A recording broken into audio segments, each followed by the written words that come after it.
Hello guys, in this video I'm gonna walk you through how to import your Excel file into the SPSS. To do this, you need to have your data saved into Excel, and then you open your SPSS. I'll select OK.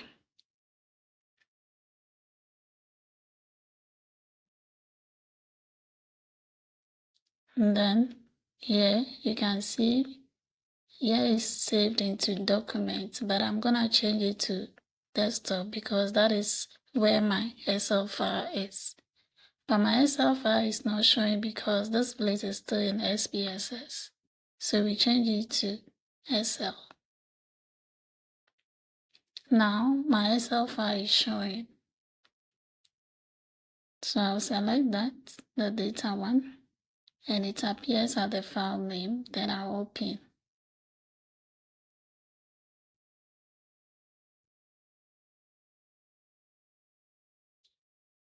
Here I will select OK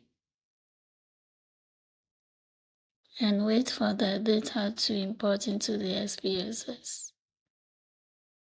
The data is imported and it's on the data view.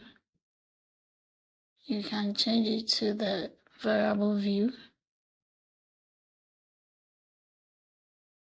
Let me take it back to the data view. Whichever view you put it, you can do your analysis.